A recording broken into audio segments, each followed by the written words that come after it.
दुनिया की चकाचौंध में संगम की रेती की महिमा किस तरह फैलने जा रही है, इसकी बानगी महाकुंभ में दिखेगी। दरअसल एप्पल के सह संस्थापक स्टीव जॉब्स की पत्नी और दुनिया की सबसे धनी महिलाओं में शुमार लॉरेन पॉवेल भी उत्तर प्रदेश के प्रयागराज में होने वाले महाकुंभ में शामिल होंगी। इस बात की जानकारी आध्यात्मिक गुरु स्वामी कैलाश नंद जी महाराज ने खुद दी थी। स्वामी कैलाश नंद ने कहा था कि लॉरेन अपने गुरु से मिलने आ रही हैं, वे मेरी बेटी जैसी हैं, शिष्या बेटी के समान होती है।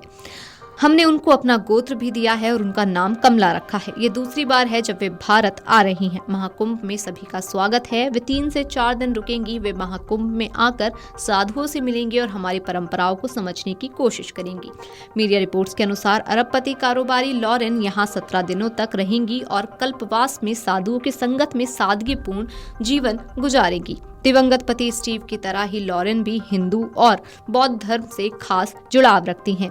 साथ ही स्वामी कैलाश नंद ने कहा कि दुनिया में ज्यादातर लोग किसी न किसी गुरु के मार्गदर्शन में हैं। कुंभ में कई लोग आ रहे हैं, कुछ अपने निजी कार्यक्रम के लिए आ रहे हैं। ये एक धार्मिक मेला है। दुनिया भर में भारत से लोग आशीर्वाद लेने के लिए महाकुंभ आते हैं। बता दें कि स्टीव जॉब्स भी सनातन परंपरा में विश्वास रखते थे और उनके जीवन से जुड़े कई किस्से हैं जिनमें वे भारतीय संतों से प्रभावित रहे हैं। इन संतों में बाबा नीम करोली महाराज का नाम सबसे प्रमुखता से लिया जाता है। 1974 में स्टीव जॉब्स बाबा नीम करोली के दरबार में आए थे। उन्होंने अपने जीवन का सबसे बड़ा सच जो रहस्य बन चुका था उसे जानने के लिए वे बाबा नीम करोली के आश्रम पहुंचे थे। इस यात्रा के दौरान वे नीम करोली के बाबा के आश्रम कैची धाम भी रुके थे। इसके अलावा परमहंस योगानंद द्वारा लिखित ऑटोबायोग्राफी ऑफ अ योगी किताब भी उनके लिए बहुत खास रही थी। स्टीव जॉब्स ने कई मौकों पर इस किताब को जिंदगी में बदलाव लाने का जरिया माना था। जुलाई 2020 तक लॉरेन पॉवेल और उनके परिवार को फोर्ब्स की दुनिया में अरबपतियों की सालाना सूची में 59वें स्थान पर रखा गया था। टाइम्स मैगजीन ने कई बार उन्हें दुनिया की सबसे प्रभावशाली महिलाओं की लिस्ट में शामिल किया है।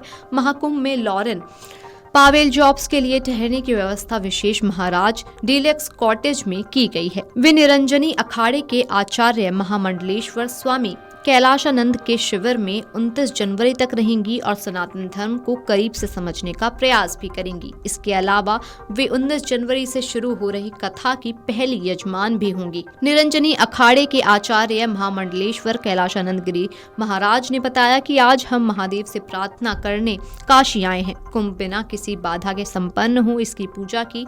मैं यहाँ महादेव को आमंत्रित करने आया हूँ। महाराज ने आगे बताया कि लॉरेन पॉवेल जॉब्स ने मंदिर की परंपराओं का पालन किया और वे गंगा में डुबकी भी लगाएंगी। आइए आपको सुनाते हैं उन्होंने अपने बयान में और क्या कुछ कहा है। कल हमारे कुंभ में हमारी कल पेशवाई थी। हमारे निरंजनी अखाड़े के आचार्य की कल अर्थात हमारी पेशवाई थी। हमारी पेशवाई थी और कल हमारी पेशवाई के बाद आज हम प्रयाग आए। प्रयाग से हम काशी आए। हमने महादेव को वंदन किया। महादेव से हमने प्रार्थना की कि हमारा कुंभ निर्विघ्न पूरा हो और उसको लेकर के मैं यहाँ आया और महादेव का हमने सूक्ष्म अभिषेक किया।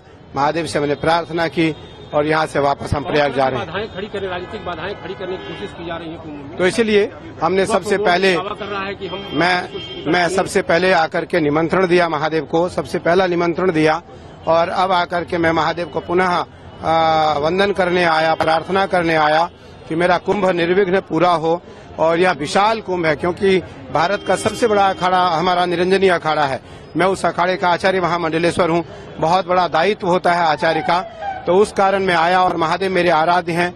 मैं अपने महादेव को माथा टेकने आया, अपने महादेव को नमन करने आया। सूक्ष्म हमने जलाभिषेक की और अब यहाँ से वापस हम प्रयाग जा रहे हैं।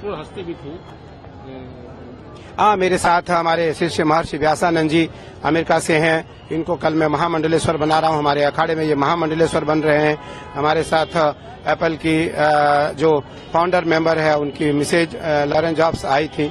वो भी महादेव की दूर से, क्योंकि हमारे यहाँ भारतीय परंपरा में काशी विश्वनाथ जी में लिंग को छूने की प्रथा नहीं है कि महादेव के इस लिंग को कोई अदर हिंदू स्पर्श नहीं करेगा।